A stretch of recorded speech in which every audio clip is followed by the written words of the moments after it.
Today I have great news for all of you Planet Zoo fans. I was able to get a key from the developers for the newest DLC called South America Pack. So let's not waste any time and go into everything that this pack offers. First and foremost, yours and my favorite part of every new pack, the animals. With the South American pack, we're getting the incredibly fast Jaguar, the fluffy Llama, the star of every pirate movie, the adorable Capuchin Monkey, the little known ant bear, or more precisely, the giant anteater, and on top of it all, the red-eyed tree frog. For anyone new to my channel, welcome to Paraphilosophy videos, and besides new game and expansion overviews like this, I do tutorials, guides and how-to videos, and for Planet Zoo, I have a whole playlist full of them that I will link up here on the right and in the description below. If you end up liking this video, don't forget to hit the like button below and leave me a comment if you feel like it. You can also subscribe and know that you're helping me to get more access to new games and expansions by being part of my channel. As this pack centers the gameplay on jungles and arid terrain, we are getting over 250 new buildings and scenery construction pieces that fit these biomes. But even more importantly, gameplay mechanics and tools are also getting a free update to make every zoo's builders and managers' life a bit easier. There is now a guest history tab, which will give you a roundup on how a guest feels about their stay at the zoo, giving you an idea of where the zoo can be improved or why a guest is unhappy.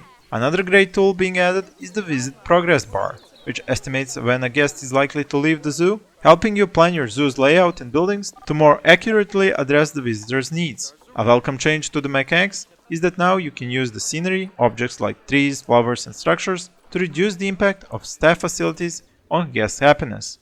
This means that you will be able to place staff facilities closer to locations where your visitors have access to, reducing the headaches we all get when we have to add these buildings to an already built out zones of the zoo. There are some finer details added to the game as well, like the new golden path with which you can make the Indiana Jones vibes of the jungle themed zoos stand out even more. There are some new bins and benches which are colored in such a way to help them stand out from the scenery, and after all, we want visitors to get lost in their enjoyment of the zoo but not lose their way or have a hard time to find important objects. The price of this DLC is about $10 or euros depending on your region, which to me personally is borderline expensive. Compared to the base game, the price of the DLCs is high, but DLCs have always had a higher price per content than base game because of how the whole industry, publishing and development works. But as this is not the topic of this video, I won't go too much into this subject. As you know, my personal recommendation is to just wait a while if you have the patience, and there is always going to be a sale. And as I always say, games age almost like wine. They get better with time, but also cheaper. Now I want to take a more in-depth look at the new animals from the South American pack.